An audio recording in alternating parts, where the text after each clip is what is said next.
여러분 안녕하십니까? 스타쇼 이것이 정치다의 윤정호입니다. 경찰이 이태원 참사 희생자들의 유족 동의 없이 이 명단 공개했던 매체들 민들레와 더 탐사에 대해 본격적인 수사에 들어갔습니다. 수사는 명단 출처가 어디서 나왔는지 그 부분에 대해서 좀 초점이 맞춰질 걸로 보이고요.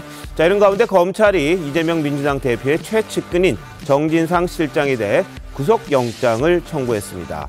금요일쯤 실질심사가 있을 걸로 보이고요. 이재명 대표를 향해 가는 검찰 수사 계속 이어질 걸로 보입니다. 그리고 지금 막 들어온 소식인데요. 민주당 노웅래 의원 사무실에 대한 압수수색이 진행이 되고 있는 걸로 알려졌습니다. 뇌물 혐의에 대한 건데요. 노 의원에 대해서 어떤 혐의가 주어져 있고 어떻게 진전되는지 잠시 뒤에 살펴보도록 하겠습니다. 어서 오십시오. 네, 먼저 명단 관련입니다. 이태원 참사 희생자들의 명단 온라인에서 2개사가 일방적으로 공개를 했습니다. 후폭풍 계속되고 있는데요. 경찰은 어떤 경로로 이 명단을 입수했는지 이런 부분에 대해서 수사를 할 걸로 보입니다. 관련 화면 준비했습니다.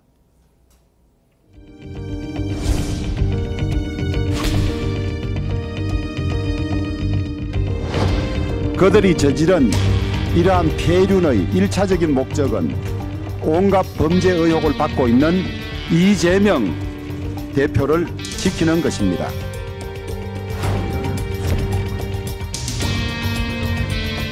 분위기를 조장한 건 민주당은 아니고요. 다양한 의사표시 중에 저는 이 온라인 매체가 좀 공개한 게 아닌가. 우리는 명단을 공개하지 않습니다. 못합니다. 왜? 잘 모르기 때문에.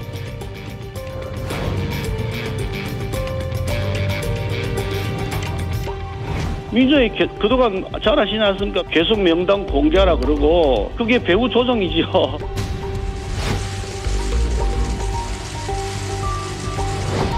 제 생각에는 유출 경로에서 불법 가능성이 있을 수 있다고 생각합니다.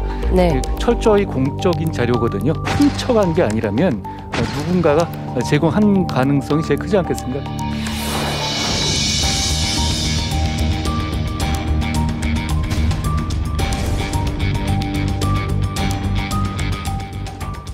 네, 어제 이종배 국민의힘 서울시 의원이 개인정보보호법 위반 등의 혐의로 고발을 했습니다. 명단 공개한 매체 2곳에 대해서요. 경찰이 즉시 이 사건을 서울경찰청에 배당을 했습니다. 반부패범죄수사대에 배당을 했는데, 자, 정민희 의원님, 어떤 혐의가 적용이 될 것 같습니까? 제 생각에는 그 개인정보보호법은 해당이 안 될 것 같아요. 예. 왜 그러냐면 그거는 살아있는 사람의 이제 정보를 보호하는 거지 사망자의 정보를 보호한다라는 거는 지금 뚜렷하게 나와 있지 않거든요. 네. 그래서 제가 좀 찾아봤는데요. 있더라고요. 정보통신망 이용 촉진 및 정보보호 등에 관한 법률이 있습니다. 네. 이 경우에는 그 사망자의 그 비밀이나 정보에 대해서 보호하고 있는 것 같아요. 법 취지가. 예. 그래서 제가 볼 때는 이 법에 의해서 과연 이 정보를 어떤 방식으로 입수하고 그걸 어떤 방식으로 전파했는지를 이제 네. 보게 되면 수사를 하게 되면 결과적으로 이제 그 정보에 대해서 훼손했는지 그다음에 네. 침해했는지 도용했는지 이런 걸 알 수가 있거든요. 그러면 현행법에 의해서 처벌받을 수가 있습니다. 예. 자, 공무상 비밀 누설죄로 고발한 것도 있습니다. 이 사법시험준비생 모임 권민식 대표 같은 경우에는 이태원 참사와 관련한 명단을 그렇게 정확하게 만들어낼 수 있는 사람은 담당 공무원밖에 없지 않겠느냐. 그러니까 유출한 사람을 찾아야 한다. 이렇게 또 강조를 하긴 했습니다. 자, 그리고 일부에서는 뭐 민주당의 배후설도 주장을 했는데 한번 들어보시죠. 세상에 어떤 참사에서 이름도 얼굴도 없는 곳에 온 국민이 분향을 하고 애도를 합니까? 당연히 유족들이 반대하지 않는 한 이름과 영정을 당연히 공개하고 진지한 애도가 있어야 됩니다. 숨기려고 하지 마십시오. 민주당과 이재명 대표가 계속 명단 공개하라 그러고 그러니 그게 배후 조정이지요. 하라고 그렇게 막 우기더니 또 그걸 누군가 공개하니까 또 입장 난처한지 뭐 응거주춤해 있는데요. 처음부터 그러면 공개할 의사였으면 공개한 것에 대해서 잘했다고 하시든지 아니면 공개할 의사가 아니었다면 그런 장난 같은 쇼 하지 말든지 그래야 되는 거지. 이게 뭡니까? 그 매체에서 일방적으로 이렇게 공개한 거는 폭력이고 매우 잔인하다고 생각됩니다. 그러나 그렇다고 민주당이 배후에 있다고 공격하는 국민의힘도 그러면 안 되지요. 네. 자, 공개를 한 두 곳, 더 탐사, 민들레. 과연 명단을 어디서 받았을까? 이 부분이 혹시 민주당에서 구해준 건 아닐까? 이런 의혹을 일부에서는 제기하는 그런 상황이죠. 윤영현 의원은 어떻게 보십니까? 그러니까 이제 의심할 몇 가지 대목이 있어서 그런 것 같습니다. 왜냐하면 이 명단 공개되기 이전에 문진석 의원, 전략기획위원장이죠. 의원의 그 휴대전화 문자 메시지가 찍혔는데 거기에 메시지를 보낸 사람이 민주연구원 부원장이었습니다. 근데 그 메시지에 보면 수단을 가리지 않고 명단을 입수해야 된다. 네. 그리고 이 명단을 입수해서 뭐 공개된다는 식으로 이제 문자를 보냈어요. 그 다음 날 문진석 의원은 그럴 계획이 없다라고 이제 부인을 했습니다. 네. 근데 좀 전에 화면에 보셨지만 이재명 대표가 최고위원회에서 갑자기 명단을 공개해야 된다. 이렇게 이야기를 한 거 아니겠습니까? 자, 그렇다면 민주연구원 부원장이 어떤 수단을 가리지 말고 명단을 공개해야 된다고 이야기를 했는데 일단 국회의원들은 자료 접근권이 있습니다. 네. 왜냐하면 관련 부처에 자료를 요구할 수 있는 권한이 있어요. 그렇다면 이 명단은 지금 서울시 재난본부라든지 소방청이라든지 관련 지금 경찰이라든지 여기에 이제 있을 수밖에 없는 명단이지 않겠습니까? 모르겠습니다. 더 탐사나 이 민들레가 일일이 뭐 본인들이 다 확인했다 그렇게 이야기는 뭐 제가 볼 때는 믿기지 않는 것이거든요. 그렇다면 분명히 이틀 만에 모든 이 유가족들이나 이게 확인이 됐고 그다음에 공무원들이 전부 다 1대1로 이 유족들에게 다 이제 배치가 됐기 때문에 그 명단은 결국 가지고 있는 것은 당국일 수밖에 없습니다. 예. 그렇다면 이 당국에 누군가 그런 명단을 요청한 적이 있는 것인지를 일단 파악해야 될 것이고요. 또 하나는 그 안에 이제 당국 안에 뭐 노조라든지 공무원 노조라든지 그다음에 공무원이라든지 이런 사람들이 자료를 어떤 면에서 보면 유출했을 가능성도 충분히 있는 것이고 그리고 이제 그 이야기했던 민주연구원 부원장이 수단을 가지 말고 했다라면 그럼 그 다음에 어떤 행동을 했을까에 대한 의문이 있지 않겠습니까? 네. 그렇기 때문에 지금 뭐 이상민 의원처럼 전혀 관련이 없다라고 우리가 아직까지는 단정 짓기는 어려운 것 같습니다. 네, 근데 문희석 의원은 뭐 그런 제안이 왔는데 자신은 하지 말자 이렇게 입장을 했다는 거죠. 자신이 그걸 주도한 건 아니다 이렇게 이야기를 하긴 했습니다. 자, 어제 한동훈 장관 역시요 유출 경로에서 불법 가능성이 있을 수 있다 이런 문제 제기를 했습니다. 보시죠. 제 생각에는 유출 경로에서 불법 가능성이 있을 수 있다고 생각합니다. 네. 철저히 공적인 자료거든요. 이 자료 150몇 명의 자료가 이것을 더 탐사나 민들레가 훔쳐간 게 아니라면 누군가가 제공한 가능성이 제일 크지 않겠습니까? 그 과정에서 공적 자료가 유출된 과정에 대한 어떤 법적 문제가 충분히 있을 수 있다고 생각합니다. 완전한 형태의 피해자 명단이라는 것은 국가가 그렇죠. 공적으로 관리하고 있는 것 외에는 없지 않겠습니까? 여기에 관해서도 이미 그러면은 수사 필요성에 대해서도 공감하신다는 말씀으로 이야기했습니다. 법무장관으로서 구체적 사건 수사 필요성까지 말씀드린 것은 적절치 않고 법리적으로 말씀드린 것이다. 네. 이렇게 말씀드립니다. 네. 자, 어제 뭐 한 장관 수첩에 보면 불법 가능성 높은 명단 유출 경로에 대해서 이렇게 메모를 한 게 이 카메라에 잡히기도 했었습니다. 자, 그렇다면 훔쳐간 게 아니라면 누군가 제공을 했을 것이다. 그럼 과연 그게 누굴까? 어떤 과정을 거쳐서 이 더 탐사와 민들레 쪽에 갔을까? 그런 부분에 대한 수사가 진행이 될 걸로 보이는데요. 민주당이 혹시 개입된 건 아니냐 이런 의혹을 여권에서는 지금 이야기를 하는 거죠. 자, 복경 의원님 어떻습니까? 이태원 참사가 벌어졌을 때 보수 쪽 일종의 커뮤니티, 심지어는 국민의힘 쪽에 고위직이 있는 그런 커뮤니티에서 이태원 참사는 이재명 측에서 조작한 것이다. 이재명 지키기 위해서 관심을 그쪽으로 돌리기 위해서 이런 터무니없는 글들이 많이 돌아다녔었어요. 유족들, 사망자들의 희생자들의 명단과 영정이 없는 상태 속에서 분향소가 운영된 어찌 보면 최초의 사례입니다. 사회적 참사인데 이것에 대해서 제가 만나는 어떤 그 유족분들은 왜 처음부터 그렇게 분향소를 운영했어야지 그렇게 하지 않고 지금 이런 논란이 진행되는 것 자체가 우리에게는 정말 모욕으로 느껴진다 이렇게 말씀하시는 분들이 계세요. 그런데 이것을 그런 말씀들을 듣고 민주당에서 제대로 된 추모와 분향소를 운영해야 되는 것 아니냐 이런 의견을 낸 것인데 그런 의견이 마치 이 명단 유출의 배후 세력처럼 이렇게 이야기된다면 네. 애초에 말씀드렸던 것처럼 이태원 참사 또한 민주당과 이재명 쪽에서 일부러 기획한 것이다라는 그런 보수 유튜브 혹은 뭐 일부 극단적 그 주장과 크게 궤가 다르지 않은 것처럼 들립니다. 네. 자, 장희찬 이사장은 어떻게 보세요? 사실 이 명단의 유출 경로가 네. 불법적일 가능성이 높다는 것은 한동훈 장관 메모가 아니더라도 많이들 유추할 수 있는 대목 아니겠습니까?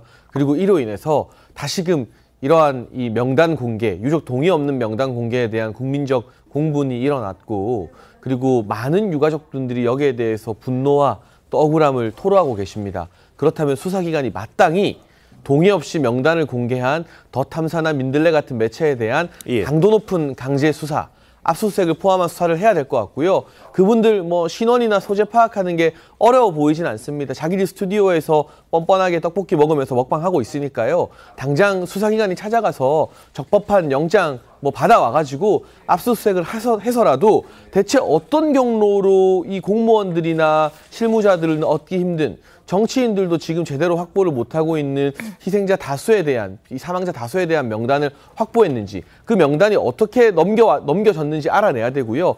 최초의 유포자는 당연히 공무원일 겁니다. 그 중간 과정에서 뭐 민주당 정치인들이 개입을 했는지 안 했는지는 제가 알 길이 없습니다만, 최초 유포자는 어느 정도 책임 있는 직급의 공무원일 수밖에 없는데, 네. 그렇다면 이게 저 매체를 처벌하는 것뿐만이 아니라 그 공무원을 색출해서 일벌백계해서 해이해진 공직기강을 다시 세우는 것도 반드시 해야 될 절차라고 생각합니다. 예, 뭐 누가 이걸 유출했는지 아직 저희들은 알 수는 없습니다. 다만 이 155명의 명단이었죠. 그게 종합해서 가지고 있을 만한 사람은 책임 있는 부서에 계시는 분일 수밖에 없는 그런 상황일 겁니다. 이게 많이 퍼져 있을 수도 있습니다만 금방 찾을 수 있을 것 같아요. 누가 이걸 유출했는지는. 그런 부분에 대해서는 한번 짚어봐야 될 필요가 있고요. 근데 그 과정에서 이제 뭐 일부에서 제기하고 있는 뭐 어떤 특정 정당이 관여이 됐다든지 아니면 특정인이 관여가 됐다든지 그런 부분도 빠짐없이 체크를 해봐야겠죠. 사실 여부에 대해서는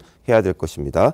그런데 이 명단 공개 이후에 유족들의 울분이 커지고 있다고 합니다. 여러 언론에서 취재를 해본 겁니다. 유족들에 대해서. 그런데 조카를 잃은 한 분은 누가 우리 애 이름을 불러달라고 했느냐.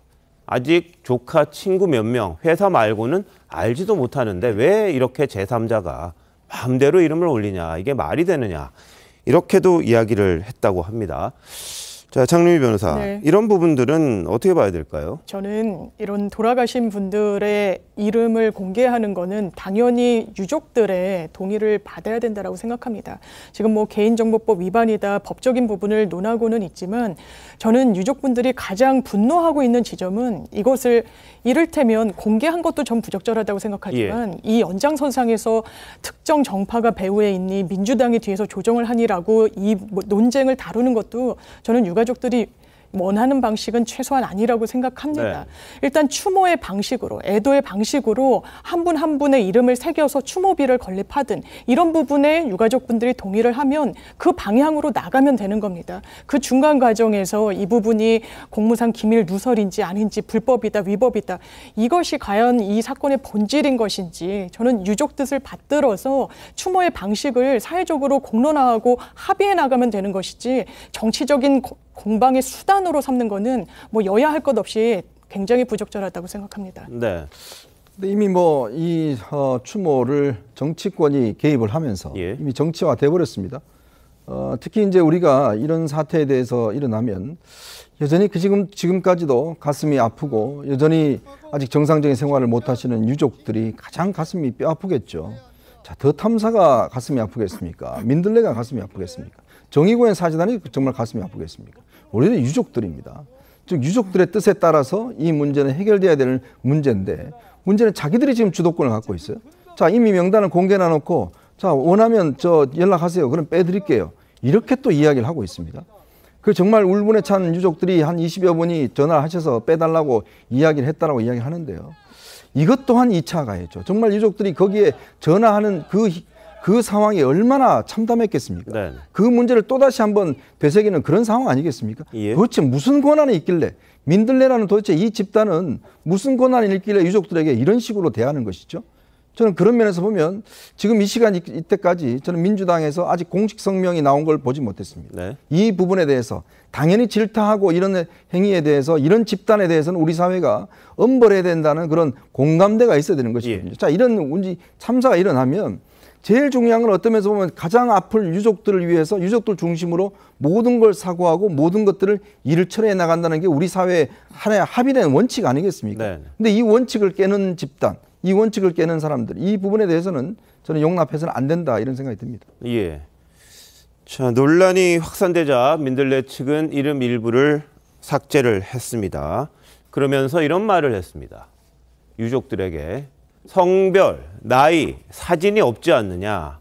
동명이인이 많은 이름이라 확정, 특정은 안 된다고 생각했다. 이런 해명을 내놓기도 했습니다.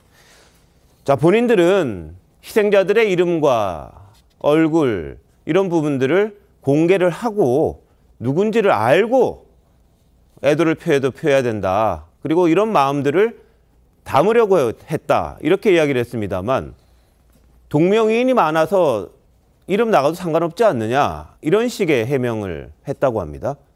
정미경 의원님, 이건 어떻게 보세요? 그러니까 이분들 지금 얘기를 들어보니까요. 애도하는 마음은 없는 거예요. 그러니까 뭔가를 이용하는 지금 그런 마음만 있다는 생각이 들잖아요.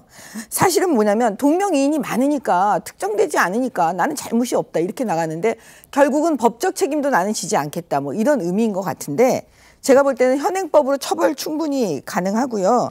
그다음에 핵심은 뭐냐면 저는 민주당이요.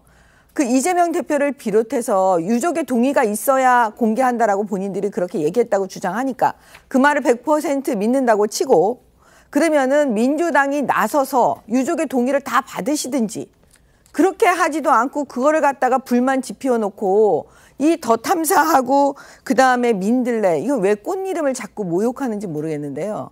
이 지금 매체들이 나서가지고 이렇게 하도록 어떻게 보면 뒤에서 불지른 분들이잖아요. 민주당. 그럼에도 불구하고 지금에 와가지고 또 다른 얘기하는 거는 안 되는 거고 저는 자꾸 이 대목에서 김의겸 의원이 생각이 나요. 아니 그 EU 대사하고 얘기한 거를 왜곡하고 거짓말로 발표해놓고 그 EU 대사 측이 왜 우리 거짓말하냐? 그러니까 그때서 사과하고 그러면 결국 이런 지금 상황 인식 자체가 잘못됐다는 거죠. 뭔가 일단 거짓말은 뭔가 이름 벌려놓고 그다음에 알아서 다른 사람들이 제기를 하면 그때 가서 아니면 말고 아니면은 사과하면 되지.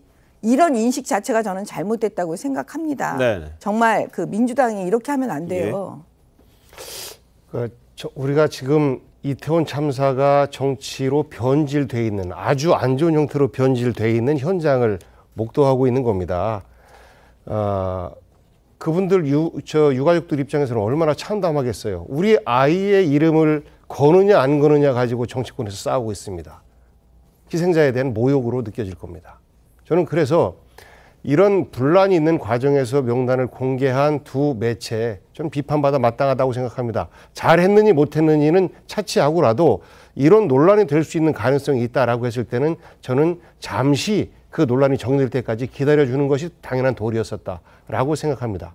하지만 이것을 가지고 국민의힘에서는 옳았구나. 이제 민주당 뭔가 비판할 때 됐네라고 해서 공격하고 마치 이 배우가 민주당인 것처럼 이렇게 말씀하시는 것에 대해서는 저는 국민과 그 유가족들이 과연 100% 동의할까? 물론 그분들도 일부분 정치적인 자기 신념과 지향이 있기 때문에 동의하시는 분도 있을지 모르겠습니다만 저는 그렇지 않을 것이라고 생각합니다.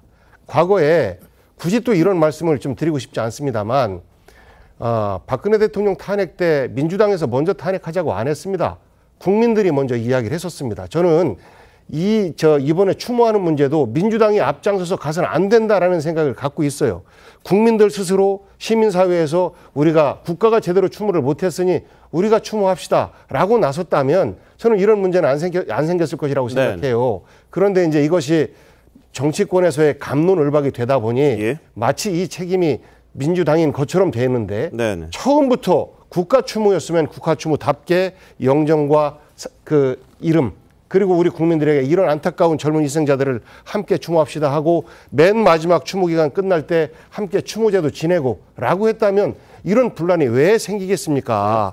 결국은 처음 있는 추모 방식 국화꽃 앞에다가 국화꽃을 놔야 되는 이런 분향소 운영에 대해서 유가족들과 국민들이 의혹을 제기했었고 이런 것들에 대한 연장선 아닌가 싶어서 매우 안타깝습니다. 알겠습니다. 그런데 유족들이 원하지 않는 상황도 있지 않겠습니까? 이상민 장관도 이야기를 했던 부분이 있죠.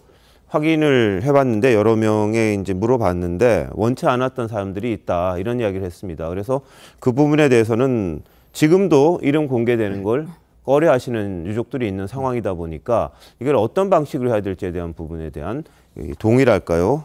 합의랄까요? 이런 것들이 잘 이루어지지 않은 측면이 있지 않냐 이런 생각도 좀 드는데요. 자, 그런데 민주당 의원 21분이 온라인 추모관을 희생자들의 실명을 다 넣어서 만들자, 기억하겠다, 온라인 기억관을 만들겠다 이렇게 나섰습니다. 자, 민병덕 의원 이야기 한번 들어보시죠. 윤석열 무정부의 추모는 무효입니다. 숫자가 아닌 사람으로, 익명이 아닌 실명으로 모두를 기억하겠습니다. 우선 12구 참사 희생자 온라인 기억관 개설을 준비하겠습니다. 희생자분들을 진심으로 추모하는 공간으로 만들고자 합니다. 네, 당 일부의 목소리이긴 합니다만 이런 움직임이 있다 보니까 당 차원에서 뭔가 좀 조직적으로 움직이는 게 아니냐 이런 이야기가 나올 수밖에 없는 상황이기도 해요. 당원 게시판에는 또 반대하는 목소리도 좀 올라온다고 하거든요. 그렇다면 민주당의 생각이 뭐냐, 이 부분에 대한 것들이 좀 분명해야 되지 않겠냐 이런 생각도 좀 드는데 장 이사장 어떻게 보십니까? 그러니까 민주당이라는 정당이 이번에 의석수가 굉장히 많이 늘어나지 않았습니까? 그러다 보니까 뭔가 중도의 입장에서 국민들의 생각이 무엇일까, 앞서가지 않고 좀 반발짝 뒤에서 국민들과 함께 가려는 정치인들도 물론 있겠죠. 아까 인터뷰에 나왔던 뭐 이상민 의원 이런 분들이 대표적이라고 생각을 하는데, 반대로 최근에 민주당이 전당대회를 거치면서 개딸이라고 하는 특정 강성 팬덤이나 진보 성향 지지층 중에서도 아주 강하게, 심지어 출범 6개월 된 정부, 대통령 퇴진 운동까지 하는 그러한 강성 성향의 어떤 지지층들에게 많이 휘둘리고 많이 좌우되는 정치인들이 좀 전면에 나서고 있는 것 같아요. 지금 전당대회 결과만을 봐도 고민정 의원 정도 제외하고는 전부 다 하나같이 개딸들에게 지지를 호소했던 분들이 최고 지도부, 최고위원을 장악하고 있거든요. 그러다 보니까 민병덕 의원이나 저기 온라인 기억관을 개설하겠다는 21분 같은 경우도 지금 민주당 당원들조차도 반대하는 이 명단 공개에 대해서 그 당원들의 목소리에 귀를 기울이는 것이 아니라 더 탐사나 민들레를 보고 거기에서 이 판매하는 떡볶이를 사주는 그 강성 지지층, 소수지만 한 사람이 문자 100번 보내고 댓글 100개 달아서 굉장히 목소리가 과잉 대표되는 그 소수 지지층 입맛에 맞는 정치를 하고 있는 게 아닌가 의심스럽고요. 네. 지금 뭐 순수한 추도를 하겠다, 애도를 하겠다는 거 누가 반대하겠습니까만 민주당의 이 같은 온라인 기억관 개설 등의 움직임이 과연 유족 다수의 마음을 어루만지는 방식인지, 네. 충분한 소통과 위로가 전제된 방식인지, 예. 그렇지 않으면 제2의 민들레 사태를 만들려는 것인지 한번 자성하고 지도부 차원에서도 이 자숙을 촉구해야 된다고 봅니다. 네. 자, 일부 유족들은 특정 정당이 이런 추모관 개설하는 것, 이게 누구 봐도 정치적 목적이 있는 게 아니냐 이런 뭐 이야기도 했다고 합니다. 그리고요. 이 뭐 SBS 취재한 내용이긴 합니다만 이 민들레인가요?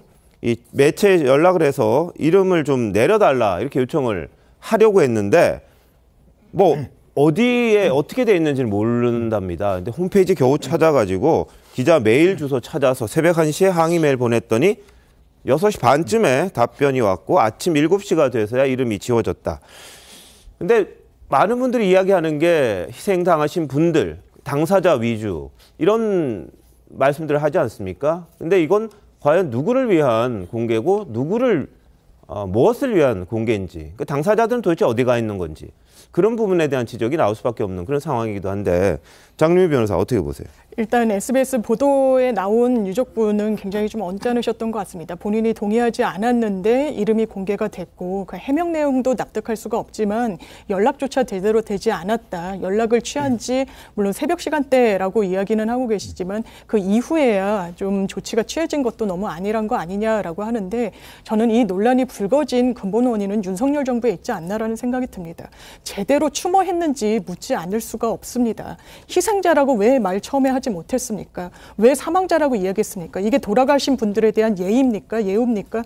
그래서 제대로 추모했는지 국민들이 묻고 있는 겁니다. 그런데 이 부분에 대해서 이름을 공개를 했니 안 했니? 물론 잘못한 부분은 지적을 해야겠죠. 그렇지만 근본 원인은 제대로 윤석열 정부가 돌아가신 분들에 대해서 추모했는지 그 여부에 있다라고 생각합니다. 네. 대장동을 주범이 윤석열 대통령이다 이야기한 거하고 저는 똑같은 이야기를 또 하고 계신다는 생각이 듭니다. 정말 추모가 뭘까요? 정말 한번 생각해 보십시오. 이걸 정말 이름을 꼭 알아야 그게 추모가 되고 모르면 추모가 안 되는 것인가요? 저는 그런 옛날에 저 광주에서 일어났던 그 광주 아파트 붕괴 사고 같은 경우도 그때도 이름이 공개가 안 됐습니다. 자, 그리고 이분들 그 가족들 같은 경우는 이게 2차 가해가 있고 이게 또 다들 어떤 면에서 보면 이 지난번 세월호 같이 어떤 단일한 집단이 아니기 때문에 다들 알아서 이제 장례식을 치르고 이런 상황이었어요. 자, 그런 상황에서 굳이 이름을 다 밝혀야 된다. 이름이 영정을 왜 안 가냐.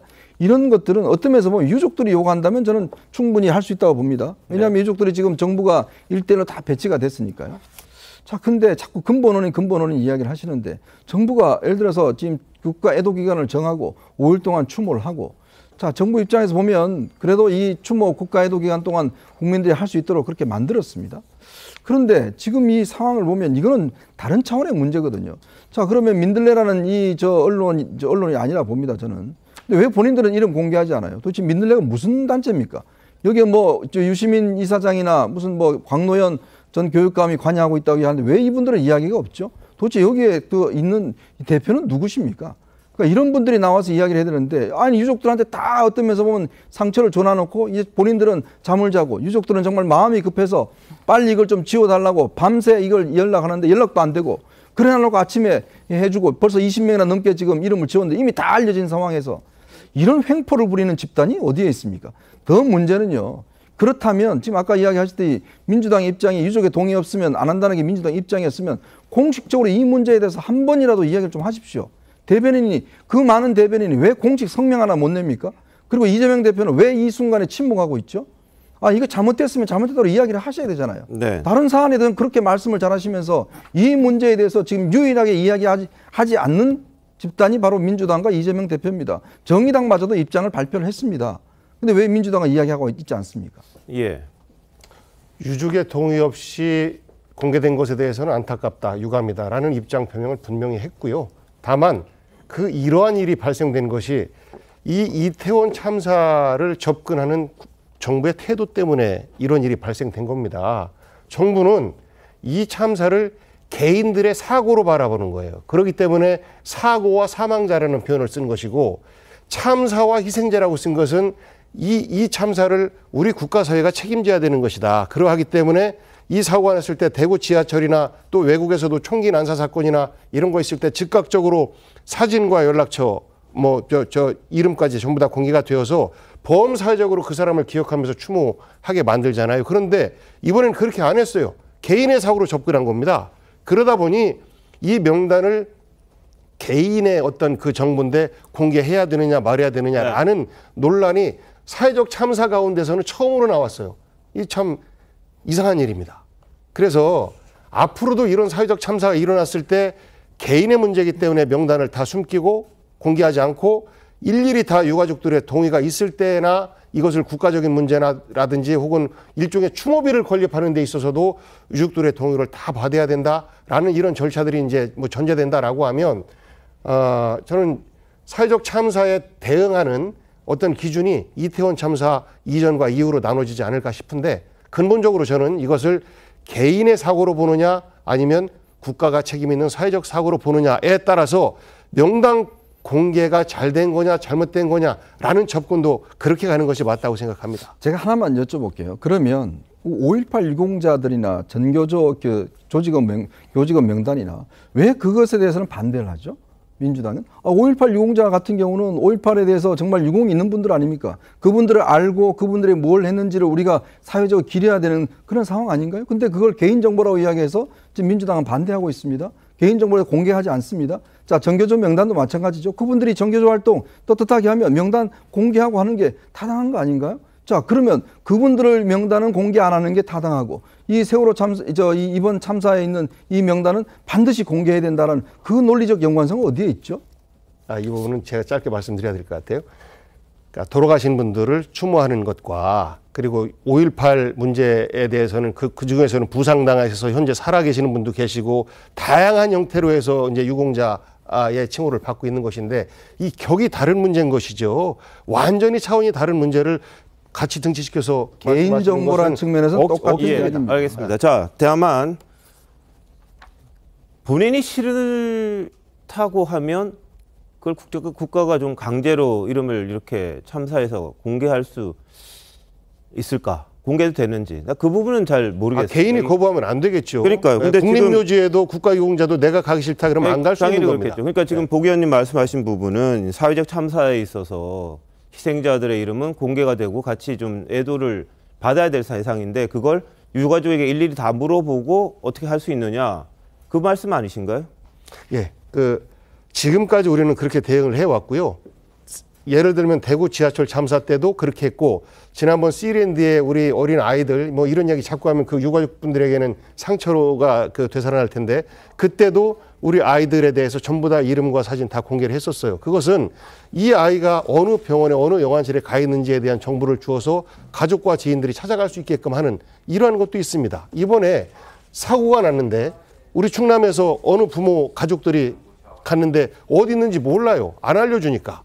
그래서 조를 짜서 가족들이 이 병원마다 다 돌아다니고 아직 신원이 밝혀지지 않은 그 젊은이들의 그 주검을 확인해야 되는 이런 비통함이 그 가족들에게는 있었던 겁니다. 그래서 저는 이번에는 왜 그렇게 안 알려줬는지 처음부터 뭐 이해를 잘 할 수가 없습니다만 그런 것들 때문에 논란이 시작되었다. 그리고 그런 것들 때문에 오히려 공개하는 것이 훨씬 더 그동안에 네. 그런 스탠스를 유지해 왔던 것 아니냐라는 생각을 좀 유추해 봅니다. 근데 제가 잠시 말씀을 드리면 지금 자꾸 과거에는 그랬는데 왜 지금은 안 하냐, 당연한 걸 왜 안 하고 있냐 이렇게 말씀하시는데요. 사실은 뭐냐면 과거에 우리가 그 개인정보를 대했을 때 그 마음과 사회가 발전이 되면서 각 개인이 그 정보 보호에 대한 그게 굉장히 커졌습니다. 과거와는 달라졌습니다. 그래서 새로운 특별법들이 굉장히 많이 만들어졌습니다. 개인정보에 지금 관한 것들, 그 다음에 예를 들어서 그 SNS 상에서 지금 흘러가는 여러 가지 그 정보의 전파에 대해서 잘못된 거는 사실 특별법으로 다 막고 있거든요. 예. 그렇기 때문에 과거 거를 끌어들여서 그때는 이렇게 다 언론에 발표가 되는데 지금은 안 되냐. 이거는 좀 차원이 다른 얘기입니다. 예, 알겠습니다. 뭐 시대가 많이 변한 것도 사실이고요. 개개인의 프라이버시 이런 부분에 대해서도 더 강화된 생각들을 하시는 분들이 있는 그런 상황입니다. 이렇게 변했음에도 불구하고 뭐 이석현 전 의원 같은 경우에는 네티즌들이 유가족이 싫다고 하지 않느냐 그랬더니 유가족 전원에게 물어봤냐 이렇게 또 설전을 벌이는 일도 있었습니다. 물론 민주당 내부에서는 이 노웅래 의원이라든지 뭐 이원욱 의원이라든지 이런 분들은 적절하지 않다, 잘못된 거다 이렇게 이야기를 했어요. 특히 이원욱 의원 같은 경우에는요. 민주연구원 부원장이 보낸 문자가 이 공개가 된 이후에 민주당은 자유로울 수 없는 처지가 됐다 이런 입장을 또 밝히기도 했습니다. 자, 노웅래 의원도 이 명단 공개는 당사자인 유족 입장이 우선돼야 된다 이렇게 이야기를 했습니다만 이게 민주당 내에 이 대체적인 이야기인지 아니면 일부만 다 공개를 하자고 그러는 건지 그 부분에 대해서는 좀 논란의 여지가 있고요. 앞으로 상황을 좀 봐야 될 그럴 부분이긴 합니다. 자, 지금 노웅래 의원 이야기를 해드렸는데 서울중앙지검 반부패 수사 2부가 오늘 뇌물수수, 정치자금법 위반 등의 혐의로 지금 노 의원 사무실, 국회에 있는 의원회관 사무실에 대한 압수수색을 진행하고 있다. 이런 보도가 막 왔습니다. 자, 뇌물 혐의입니다. 뇌물 혐의. 지금 현장에 저희들 카메라가 가 있는데요. 이 모습입니다. 지금 노웅래 의원실 앞인데요. 지금 의원실 안에 검사 수사관들 한 10여 명이 들어가 있다고 합니다.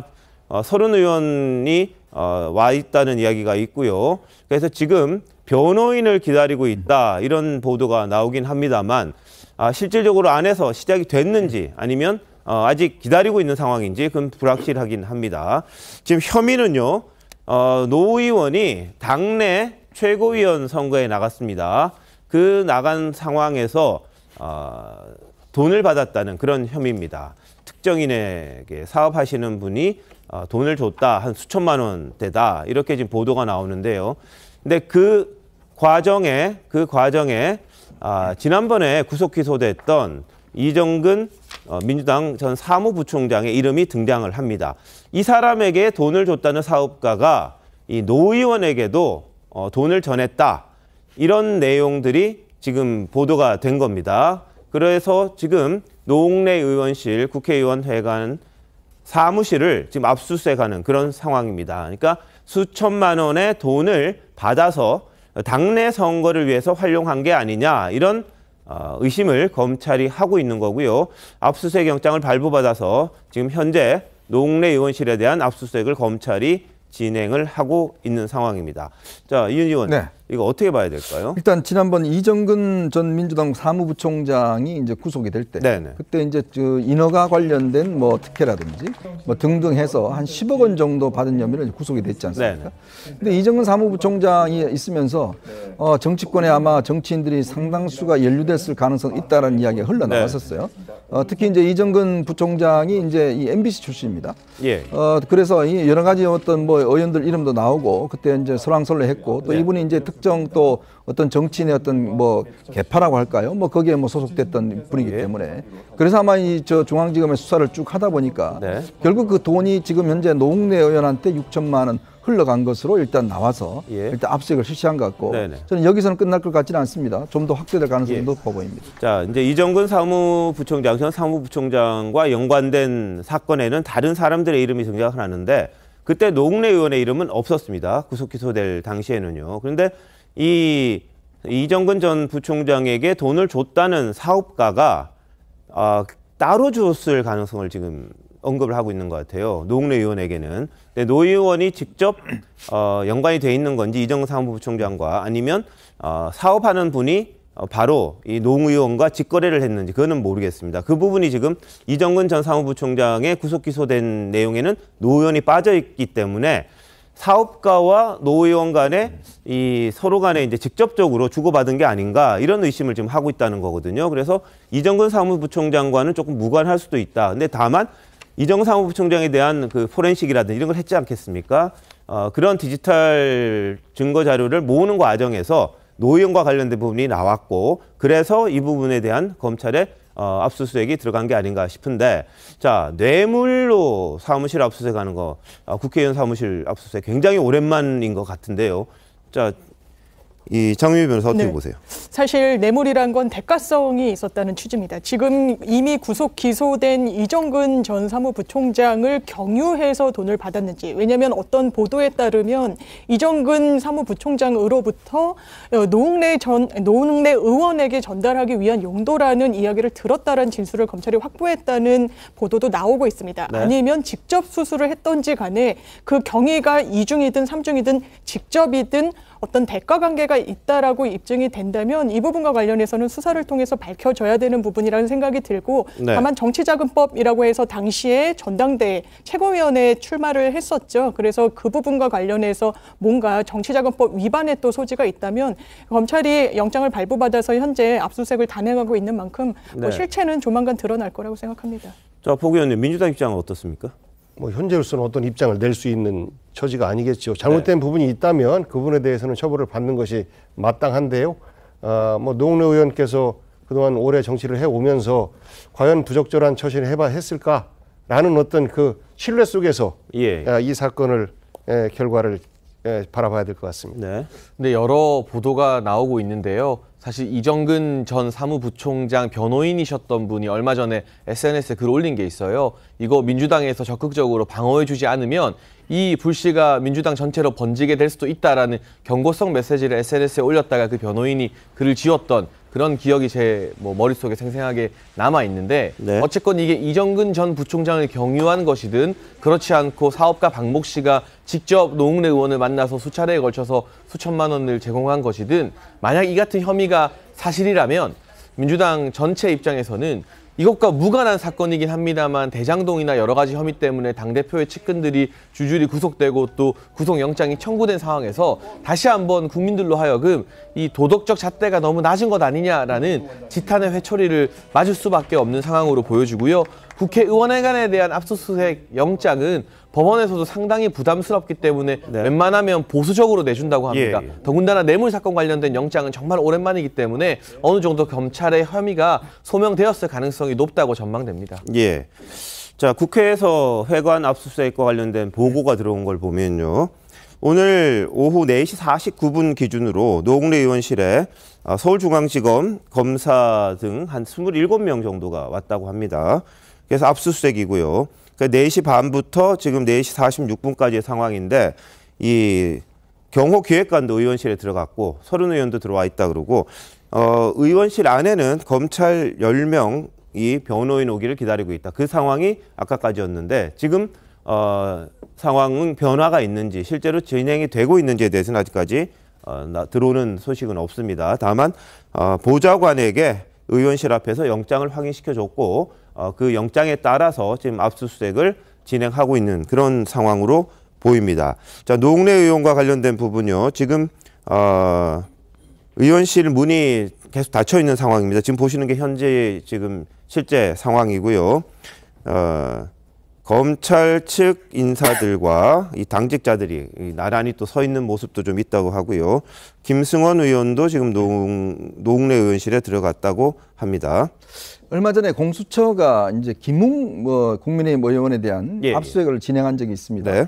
당시에 근데 김웅 의원한테 통보도 늦게 하고 먼저 들어가서 하려다가 막 반발하고 그래서 또 못하고 그 다음에 또 이제 압수수색을 한 적이 있어요. 근데 이게 사실은 압수수색이 위법하다는 판결이 나와버렸습니다. 네. 그러니까 압수수색 자체가 무효가 돼버린 거예요.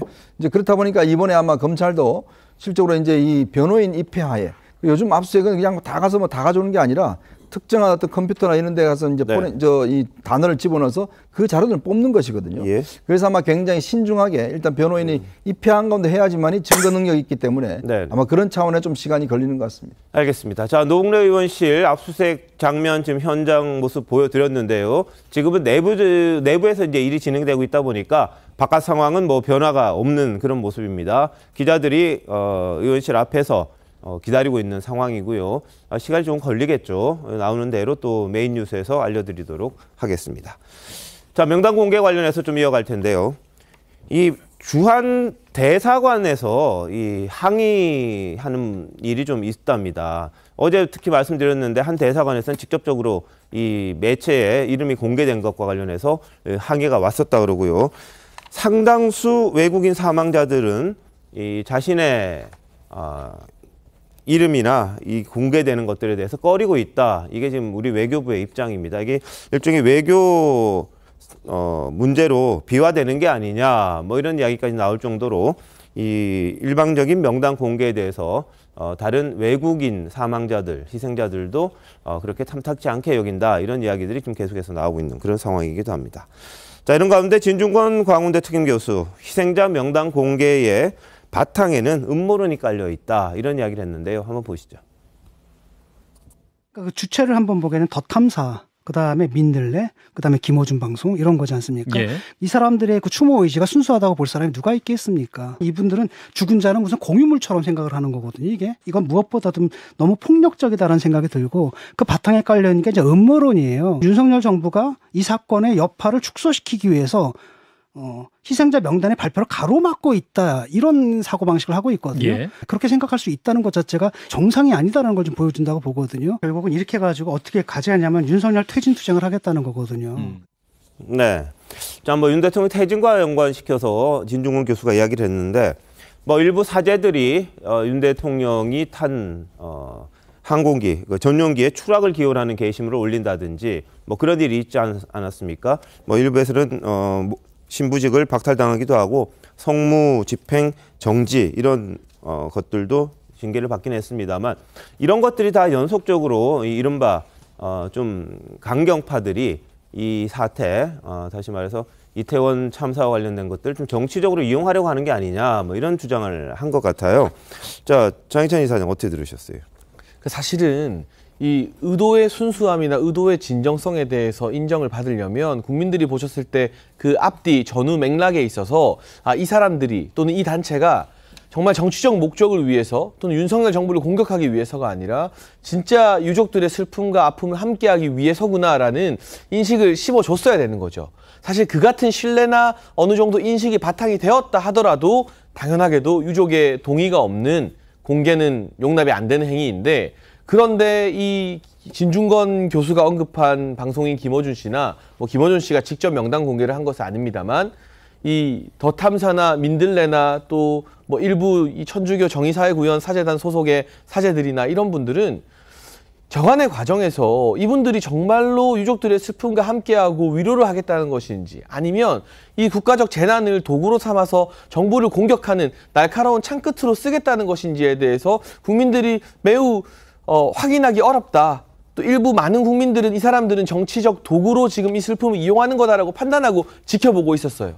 그런 곳에서 이런 일을 했기 때문에 더 국민적 시선이 싸늘할 수밖에 없고, 사실은 민주당도 당 차원에서 유족 동의라는 전제를 달긴 했습니다만 당대표나 최고 지도부가 나서서 명단 공개가 필요하다, 명단 공개가 옳은 일이다라고 계속 말을 하게 되면 그게 마치 정의이고 뭐 수단과 방법을 동원하지 않고서라도 명단 공개를 해야 되는 것처럼 진보 진영 내부에서는 분위기가 형성될 수밖에 없거든요. 민주당이라는 정당 자체가 진보 진영의 여러 가지 앞길을 결정짓는 가장 큰 이 결사체 아니겠습니까? 네.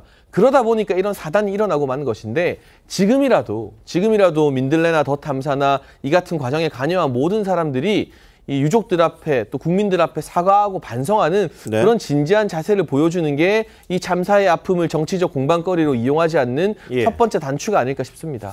알겠습니다. 그리고 이제 천주교 박주환 신부가 성무집행 정죄를 받았는데요.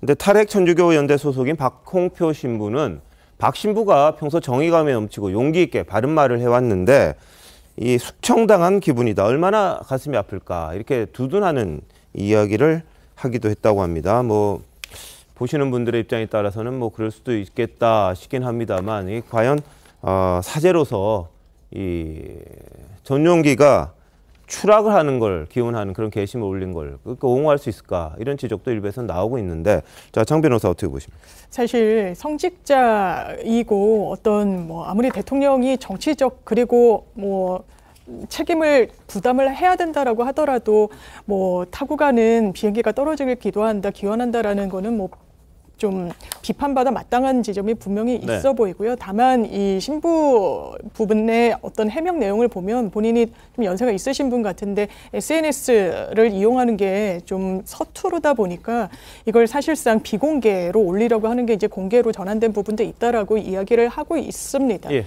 그래서 어쨌든 징계를 받은 부분이 있고, 사실 뭐 윤석열 대통령에 대한 책임이 이번 참사와 무관하지는 않습니다. 하지만 최소한 이런 방식은 아닌 것 같습니다. 알겠습니다.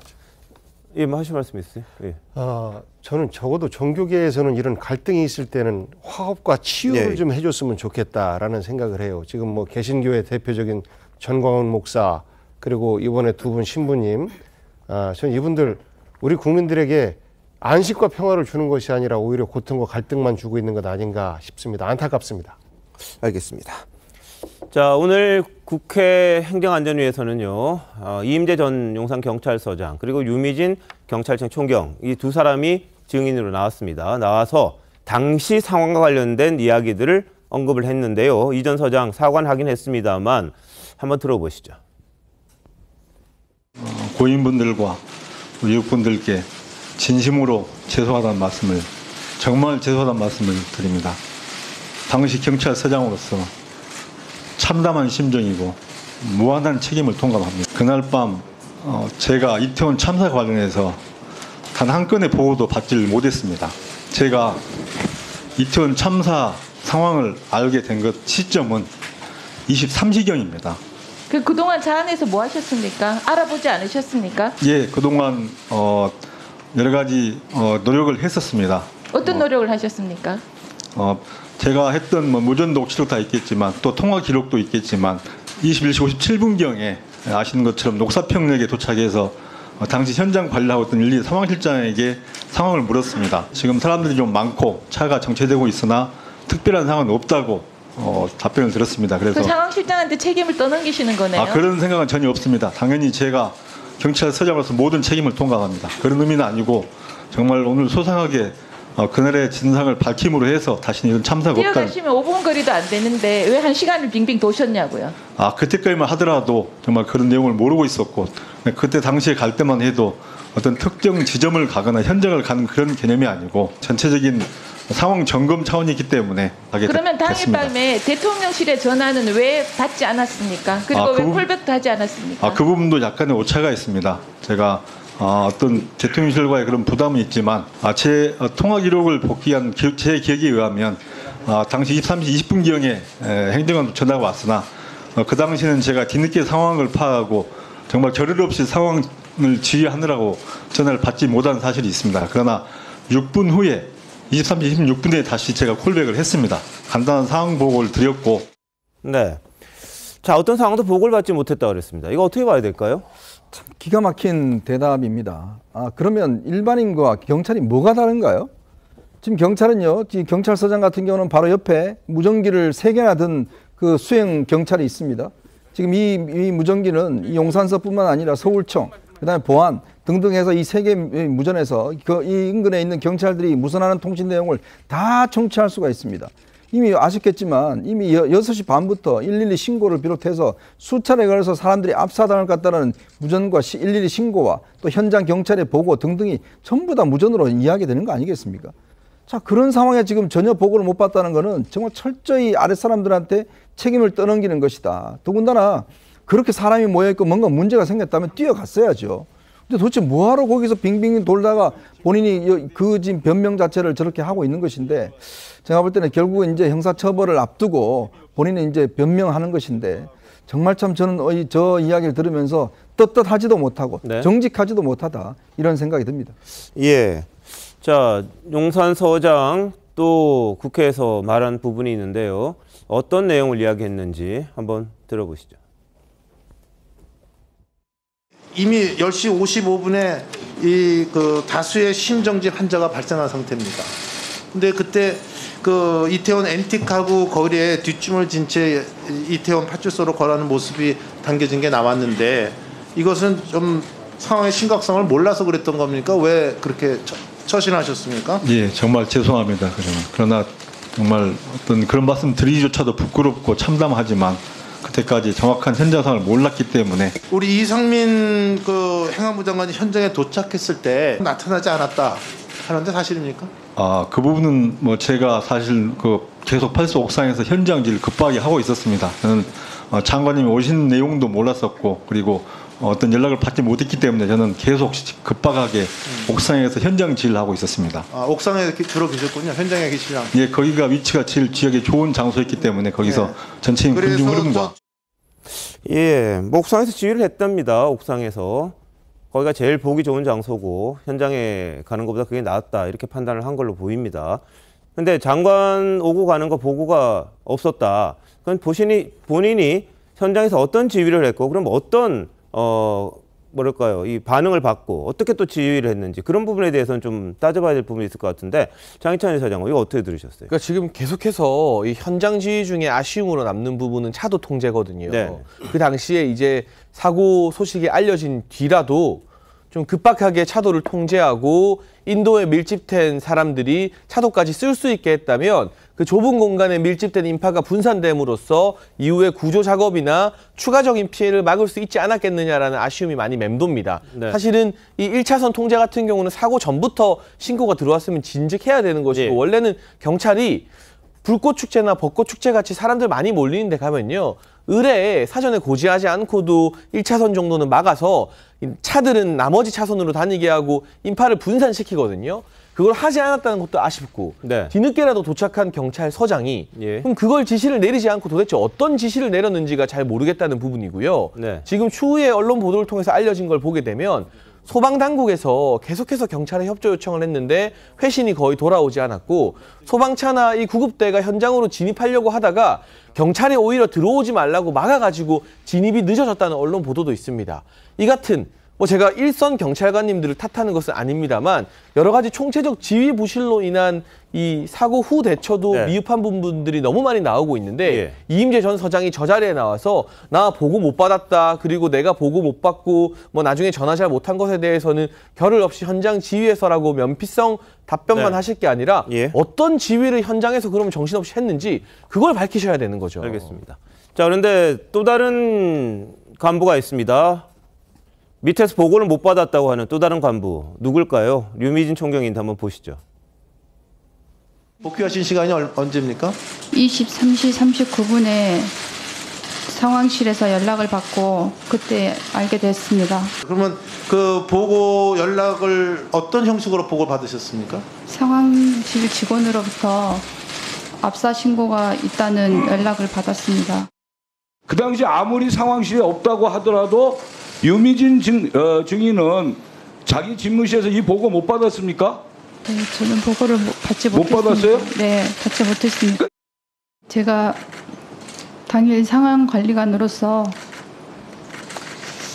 성실하게 근무하지 못한 부분에 대해 가슴 깊이 반성하고 있습니다. 돌아가신 분들과 유족분들 그리고 국민들께 정말 죄송합니다. 죄송합니다. 예, 자, 이 유미진 총경 상황 관리를 하는 때 이 본인이 위치해야 될 자리에 있지 않고 자기 사무실에 있었던 것은 관행이었다 이렇게 이야기를 했답니다. 그리고 지금 들으셨습니다만 23시 39분까지는 일절 보고도 못 받았다는 거예요. 근데 상황실은 움직였을 거거든요, 그때는요. 근데 경찰 내에서 그러면 최고 책임자, 그 상황을 관리해야 될 최고 책임자에게 아무도 보고를 안 하는 그런 일은 도대체 뭔가 이해가 안 되거든요. 뭐 어떤 상황일까요? 제가 봤을 때는 그 지금 전전긍긍이 전혀 안 나오고 있어요. 그게 무슨 얘기냐면 보통 만약에 그 시위를 한다거나 그다음에 이태원에서 많은 사람들이 몰릴 거는 그 전에나 그 전해도 다 있었기 때문에 다 어느 정도는 그 현장 책임자들이 다 인지하고 있어야 되는 상황이거든요. 사실은 그 책임을 물을 때요. 단지 내가 보고를 받지 못했다. 그래서 나는 모른다. 그렇게 갖고 될 문제가 아니고 일단은 서장도 그렇고 그다음에 류미진 전 총경도 그렇고요. 기본적으로 그날의 그 상황에 임박해서 있는 사람들에게는 어떤 의무가 있냐면 그 전전긍긍해야 할 의무가 있는 겁니다. 그래서 뭐냐면 사전에 예방적으로 이 전전긍긍하는 마음이 어떤 식으로 발현이 됐는지, 그래서 나는 어떤 예방책을 썼는지, 내가 어떤 지휘를 했는지, 나는 어떤 상황실에서 어떤 연락을 받고 어떻게 해야 하는지, 이거를 이미 다 조치를 취해놨어야 돼요. 근데 그런 조치를 취하지 않은 것만으로도 이분들이 일단은 책임이 있고요. 그 다음에 이제 연락을 받지 못했다. 그러면 연락을 받지 못한 건 그 자리에 있지 않은 거, 그 자체로 일단 책임이 되고, 그 다음에 뭐냐면 그 상황 이후에 보고받은 이후에 또 이분들이 어떤 일을 했는지, 그것도 또 하나의 또 책임거리가 되기 때문에 제가 볼 때는 지금 이분들 이렇게 말하면요, 국민들 다 진짜 뒤로 넘어가요. 그래서 제가 볼 때는 그 사전에 전전긍긍하지 못한 것, 그거에 대해서 아마 수사기관들이 계속 그 질문을 하게 될 겁니다. 예. 자, 뭐 자꾸 윗선에서 밑으로 책임을 떠넘기는 게 아닌가 그런 의심이 자꾸 가요. 본인들은 보고를 늦게 받은 것처럼 다들 이야기를 하는 그런 상황이 있습니다. 자, 장 변호사 어떻게 될까요, 이건? 사실 이 지금 진술을 보면요, 상당히 좀 구체적입니다. 본인이 녹취를 통해서 기억을 환기하고 재구성을 해봤을 때 정확하게 분단위까지 늦게 보고를 했다라는 것이잖아요. 그렇다면 이 경찰의 시스템이라는 게 전혀 작동하지 않았다는 겁니다. 그 참사 당일, 그날에 어떤 참사와 예방을 미리 하지 못했다면 최소한 그 현장에 경찰력을 어떻게 배치하고 있었는지, 그리고 현장에는 몇 명이 투입됐는지, 사복경찰은 몇 명이 있었는지, 저는 이 분단위까지 시점이 나고 지금 다 압수수색으로 휴대폰 같은 것 포렌식한 이후 아니겠습니까? 시분 초 단위까지 정확하게 해야 이 부분과 관련해서 용산서장 한 명이 책임지고 넘어갈 사안 아니지 않습니까? 예, 그 위라면, 그 아래라면 누구든지 책임져야 되는 사안이라고 생각합니다. 알겠습니다. 책임 잘 가려야 됩니다. 그 뭐 윗선까지 뭐 정치적 책임을 져야 될 분도 져야 될 거고요. 이 현장에서 뭐가 잘못됐는지 고쳐서 다시는 이런 일이 없도록 해야 되는 게 이번 수사, 조사의 이유가 아닐까 싶습니다. 돌아가신 분들 희생이 너무 안타깝지 않습니까? 다음 이슈로 넘어갑니다. 김건희 여사의 동남아 순방과 관련해서요, 이 빈곤 포르노다 이런 표현을 했던 게 민주당의 장경태 의원인데 절대 사과할 의사 없다 이렇게 말을 했습니다. 보시죠.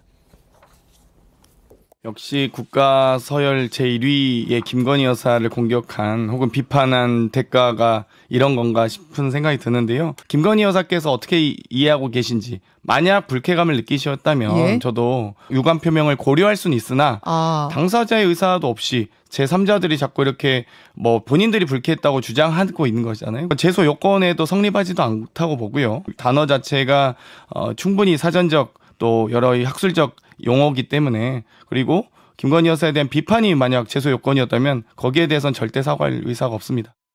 이게 제정신입니까 지금? 인격적 살인이죠 이게요. 자기 어머니가 봉사활동 갔는데 빈곤 포르노 찍고 갔다 그러면 아 그거 잘했다 그러시겠습니까? 그런 용어가 살인에 있다 그러겠습니까? 네, 뭐 학술적 용어에 무슨 반여성적 의미가 있냐 이런 반박도 했습니다. 근데 민주당 내 이상민 의원은 이 대중이 좀 선정적으로 받아들일 수 있는 용어 쓴 게 적절하지는 않다 이렇게 비판을 했고요. 오늘 국민의힘은 장 의원을 품위 유지 위반 모욕 이유로 윤리위에 국회 윤리위에 제소를 하기도 했는데 어떻게 보십니까? 저는 이 대한민국 정치의 수준이 지금 어떻다라는 거를 그냥 단적으로 보여주는 단어인 것 같아요. 저는 사실 그 빈곤 포르노라는 단어에 대해서 저도 되게 모욕감을 느끼거든요. 그게 왜 그러냐면 사실은 우리의 영부인이 대통령이 아무튼 지금 외국에 나가서 그 아픈 아이, 그 나라의 아픈 아이를 안고 아무튼 그 아픔을 같이 했다 이러면 그걸로 인해서 그 국가의 언론들이 아마 보도가 됐을 거예요. 그러면 이거는 외교적으로 서로 우리는 한 마음이다. 네. 우리는 친구다. 사실 이런 마음을 같이 느끼자는 공유하는 그런 의미로 저는 갔을 거라고 보거든요. 예. 김건희 여사가. 근데 그거에 대해서 아무리 김건희 여사가 미워도 공격을 한다 그래도 그 야당에서 민주당에서 최고위원이라는 사람이 네. 빈곤 포르노를 찍었다 이런 단어를 쓰면 네네. 과연 민주당의 그 품격을 그냥 다 보여주는 거잖아요. 예. 민주당 수준이 나 이렇다 이렇게 지금 보여주려고 하시는 건 아니잖아요. 네. 그러면 이 정도 되면 민주당 스스로 이분에 대해서 징계를 하든지 아니면 네. 스스로 자리를 내려오게 하든지 아무튼 어떤 식의 조치를 취해야 되는데 아무런 조치를 취하지 않으니까 네. 그러면 누군가는 이 부분에 대해서 얘기를 할 수밖에 없는 건데 우리 국민들 듣기에도 얼마나 힘들어요. 그런데 그거에 대해서 저는 이 장경태 더불어민주당 최고위원이 아니 다른 사람들이 왜 제3자가 얘기를 하냐. 예, 예. 그러면 우리 국민들 중에서 그 문제를 제기하면 그 국민들께도 제3자라고 얘기하실 건가요? 예. 저는 이런 식의 이 정치의 수준을 보여줘서는 안 된다 이렇게 봅니다. 네, 국민의힘 여성 의원들이 사퇴를 요구하는 기자회견도 가졌습니다. 한번 보시죠. 어려움을 겪고 있는 아동의 가정을 방문해 관심과 지원을 촉구한 것이 어떻게 뜬금없이 포르노라는 단어를 쓸 수 있단 말인가. 김건희 여사에 대한 인격살인일 뿐 아니라 나아가 대한민국의 국격살인이기도 하다. 여성 혐오와 아동 비하로 휴머니즘 파괴에 이른 저주와 타락의 장경태는 즉시 국회의원직을 사퇴하라. 사전에 있는 말이다 이 말이거든요. 그런데 다 아시다시피 이재명 대표께서 형수 욕을 하는데 그 욕도 다 사전에 나와 있습니다. 사전에 안 나오는 단어는 없습니다. 네, 자 어떻게 들으셨어요? 이제 우리가 아마 프로그램 시작하기도 전에 요즘 뭐 광고가 있는지 모르겠어요. 유니세프 광고라든지 예. 또 여러 가지 이제 이 국제적인 활동들, 기하 활동을 벌이는 그 사진을 보면 유명 연예인들이나 이런 분들이 나와서 저런 어린이들을 안고 좀 도와주십시오라고 합니다. 또 한편에서 그런 이야기를 해요. 아니 독재국가 그 사람들이 할 것이지 왜 그걸 하느냐라고 이야기합니다. 예. 그렇지만 어떤 면에서 보면 그 독재국가고 이 독재자들이 잘못하고는 있지만 그 한 생명을 볼 때 결국 이 도움 주는 것들이 그 생명을 살릴 수 있다는 것 때문에 많은 분들이 길거리 가다가도 기부를 하고 또 기부에 서명을 합니다. 네. 자, 그게 바로 마찬가지죠. 우리가 북한에 대해서도 여러 가지 이 지원을 하는 이유가 뭐냐면 김정은이가 이거 다 뭐 미사일 쓴다라고 이야기를 하지만 그래도 얼마만큼이라도 거기에 있는 생명들, 거기에 못 먹는 분들 이런 사람들 도움을 주기 때문에 우리가 돕는 거거든요. 예. 자, 캄보디아에서 이번에 가서 캄보디아 제가 알기로 언론들이 상당히 호평을 하는 걸로 알고 있습니다. 그렇다면 우리가 할 수 있는 것들, 우리가 캄보디아만 잘 살잖아요. 그렇지만 그 어린 생명 하나를 우리가 그래도 데리고 와서 치료해주고 구해준다라면 저는 이런 말 수많이 들어도 저는 굉장히 의미 있는 일이라고 봅니다. 알겠습니다. 선한 영향력이죠. 예. 그거를 저렇게 비하한다? 장경태 의원은 이런 활동 한번 해본 적이 있는지 제가 묻고 싶습니다. 알겠습니다. 지금 보시는 게 이제 현지 매체입니다. 캄보디아 현지 매체가 이 심장병 앓는 소년이 김 여사 만났는데 한국에서 치료받을 수 있는 길이 열렸다. 이렇게 일면에다가 냈다. 이런 보도도 지금 나오기도 했습니다. 자, 복 의원님 뭐 어떻습니까? 장경태 의원의 표현 적절하지 못했다라는 것에 동의할 수밖에 없습니다. 아무리 학술적인 뜻이 그렇지 않다 하더라도 그 포르노라고 하는 이 단어 자체가 주는 어떤 파장 이런 것들에 대해서 정치인이라면 한 번쯤은 고려해 봤어야 되는 것 아니냐라는 생각이 들어서 네. 저는 장경태 의원이 제가 사료 흡지 못했습니다라고 쿨하게 예. 사과를 하면 저는 뭐 종료될 수 있는 문제 아닌가 싶습니다. 과거에 이러한 어떤 잘못된 실수가 여야에서 여러 차례 나왔지 않습니까? 네. 그 뭐 홍수가 지나간 자리에서의 어떤 실수라든지 여야 가리지 않고 간간히 나오는 문제들인데 네. 그런 부분에 대해서 우리 정치인들의 표현 예. 정말 조심스럽게 해야 된다라고 생각하고 이런 부분을 또 지나치게 상대방 정치인 공격, 상대방 정당의 공격으로 삼는 것들 글쎄요 그다지 뭐 좋아 보이진 않습니다. 알겠습니다. 자, 그리고 김건희 여사가 마스크 안 쓰고 병원 찾은 것에 대한 민주당 의원의 지적이 있었습니다만 그 부분에 대해서는 현지에서 정상들은 부부가 행사에 참석할 때 마스크를 안 써도 된다. 이런 현지 정부의 방침이 있었다. 이런 이야기를 합니다. 자, 이거 오늘 공개된 영상인데 지금 보시는 건데 마스크에 관련된 거고요. 자, 이번에 다시 이제 나온 그 영상입니다. 이게 뭐냐면 현지 언론에서 잡았던 것 같아요. 이 만찬장인가요? 이런 부분인데 김건희 여사가 윤 대통령을 이렇게 하면서 좀 나가자 뭐 이런 느낌으로 옆에서 이제 이렇게 윤 대통령을 이렇게 살짝 만지는 그런 모습이 현지 화면에서 나온 모양입니다. 그래서 아마 그 당시 앞에 다른 정상들이 무슨 환담을 한다든지 그런 모습이 있었던 것 같은데 김건희 여사가 윤 대통령하고도 같이 나가서 이제 같이 어울리자 뭐 이런 취지였지 않았느냐 뭐 이런 보도가 나왔어요. 새롭게 공개된 영상 자료들이어서 저희들이 한번 보여드립니다. 자, 한편 청담동 술자리 의혹의 제보자가 술자리에 있었다고 주장한 첼리스트의 입을 열기에, 그러니까 첼리스트의 증언을 받기 위해서 민형사상 소송을 걸겠다 이렇게 이야기를 했어요. 본인이 제보를 했는데 이제 첼리스트에게 증언을 압박하기 위한 용도로 소송을 걸겠다는 겁니다. 자, 해당 첼리스트는 지난 7월 20일 새벽이었습니다. 당시 남자친구였던 제보자에게 청담동 술집에 윤 대통령, 한동훈 법무부 장관, 김앤장 변호사 30명 와서 술 마시고 노래 부르고 갔다. 이런 주장을 했었죠. 한번 보시죠. 청담동 어딜 다 들렸어. 근데 한동훈이랑 윤석열까지 다 온 거야. 네, 와가지고 술 마시고 노래 부르고 무슨 대한민국의 테이프 뺐지. 그거 다 가지고. 아니 경호원들도 있었을 거 아니야. 경호원들 다 있었지. 아니 한동훈은 먼저 왔어. 그래도 우리 장관님 오셨으니까 클래식으로 조용한 거. 그래서 뭐 그러면 제가 뭐 하겠다고요. 그래서 좋대. 노래 부르더라. 한동훈이? 노래 불러? 깎아가지고 막 그러다가 이제 또 도약이 들어오십니다가 이러는 거야. 동대는 사실 그거 하는데 자기도 연주해달래. 윤석열이? 예, 자, 이 첼리스트 경찰 소환 조사 응하지 않고 있습니다. 자, 제보자가 이제 말한 건 뭐냐면 그 친구가 왜 입을 안 여는지 알기 때문에 소를 제기하기로 했다. 이 목격자의 인권 중요하지만 나도 인권이 있다. 이런 입장을 이야기를 했어요. 그리고 술자리 의혹은 첼리스트가 먼저 제보하자 그랬는데 본인이 오히려 국민의힘 행사 못할까 봐 말렸다. 이런 이야기도 했고 더 탐사가 더 많은 증거 확보했더라. 추가 폭로도 예고하기도 했습니다. 자, 근데 이걸 소송을 하면 첼리스트 입이 열릴 수 있나요? 정미영 의원님, 뭐 가능한 이야기입니까? 뭐 무슨 소송을 하는 거죠? 제가 볼 때는 두 사람이 공범으로 보여지는데 이거를 무슨 지금 그 제보를 한 사람은 제보자가 그게 허위 사실일 때 본인이 어느 정도 개입을 했는지는 모르겠지만요. 그 지금 책임이 제일 커 보이거든요. 근데 지금 엉뚱하게도 그 처음에 이걸 진술한 사람, 지금 첼리스트에 대해서 왜 입을 열지 않냐에 대해서 지금 서로 저는 좀 이해가 안 돼요. 지금 제가 솔직히 말씀드리면 이해가 안 돼서 저도 지금 복잡한데요. 핵심은 뭐냐면 이 첼리스트는 어차피 입을 열 수밖에 없다는 겁니다. 지금 소환 응하지 않지 않습니까? 참고인이잖아요. 아니죠.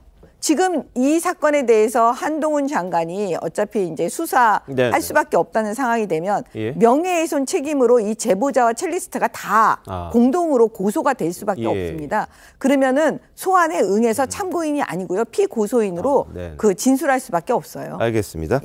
자, 그런데 지난번에 한번 말씀드렸습니다만 두 사람이 이제 헤어졌고요. 연락도 안 되고 뭐 이 첼리스트는 거의 종적을 감췄다 이런 이야기가 나옵니다. 본인의 SNS 활동하던 것도 지금 뭐 비공개로 돌렸는지 아니면 지웠는지 사라진 그런 상황이기도 하고요. 그런데 이 한동훈 법무부 장관이 또 사과를 요구한 부분이 있죠. 누구냐? 바로 장경태 또 의원입니다. 왜 그랬을까요? 보시죠. 민주당의 최고위원회는 이재명 대표가 참석한 자리에서 장경태 최고위원이 이 가짜 뉴스를 공개적으로 상영했습니다. 저는 이거는 공당이 저지른 모는에 공식적으로 올라탄 거라고 생각하고요. 저는 민주당이 책임 있는 공당으로서 다시 사과할 것으로 요구합니다. 사과할 생각이 있으세요? 한 장관한테? 아니라고 한다면 그리고 김의겸 의원님이 사과를 하신다면 저도 동참할 의사는 있습니다. 진실이 확인되면 저도 그렇게 하겠습니다. 이 국회와 이 행정부가 감정 싸움하는 곳은 아니거든요. 화는 나실 수 있으나 좀 더 속 좁게 생각하지 않으셨으면 좋겠다 이런 생각이 듭니다. 네, 장 이사장 어떻게 들으셨습니까? 아니 여기서 또 김의겸 의원을 또 꺼내서 면피용으로 삼는 거. 요즘 김의겸 의원이 한동안 보이지 않으니까 장경태 의원이 또 뭐 청출어람인지 모르겠습니다만 열렬히 활약하고 계신데요. 이 부분에 대해서 김의겸 의원이 사과한다면 나도 사과할 의향이 있다, 아니라고 확인되면이라고 단서를 단 것 자체가 이제는 민주당 의원분들도 이거 말도 안 되는 거라는 거 다 알고 있지 않는가 하는 생각이 들어요. 네. 방금 녹취록 들었는데 저 엉성한 이 취중 녹취록으로 일국의 법무부 장관에게 그런 말도 안 되는 모욕을 가한 거, 최고위원회에서 녹취록 튼 거 양심이 있다면 사과하고 넘어가야 되지 않겠습니까? 알겠습니다. 자, 뭐 상황에 대해서는 증명이 되겠죠. 지금 경찰도 찾고 있고 이걸 그냥 넘어갈 수는 없는 부분은 아닌가 싶습니다. 뭐 법적인 조치들이 취해져 있는 상황이니까요. 정확하게 사실관계 확인되면 다시 한번 저희들이 따져보도록 하고요. 자, 오늘 대장동 의혹과 관련한 검찰 수사 상황 보겠습니다.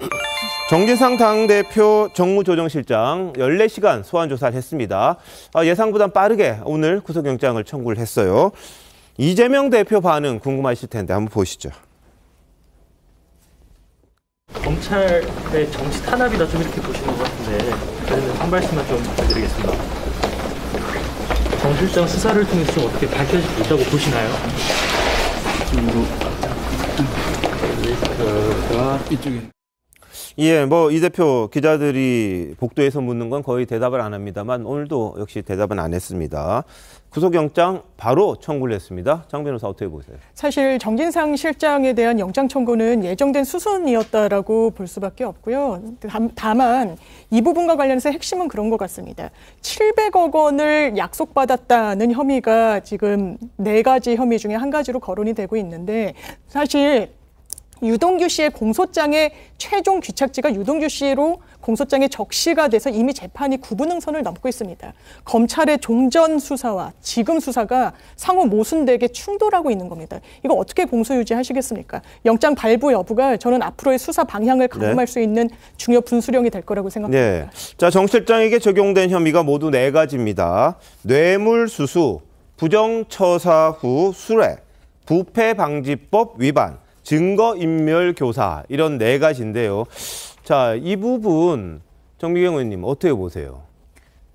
제가 볼 때는 뭐냐면 대장동 사업에서 대가 관계로 한 700억 정도를 약속했다. 네. 그 부분이 이제 대표적으로 부정처사 후 수뢰고요. 예. 그다음에 위례 신도시 남욱 변호사한테 미리 사업자를 선정해 놓고 그냥 미리 이제 짜고 그다음에 한 다음에 대가 관계로 돈을 한 4억 정도를 만들어서 주기로 했는데 그중에 한 5천만 원은 또 수뢰했다. 뭐 지금 이런 내용이거든요. 그다음에 증거인멸 그런 부분도 있기 때문에요.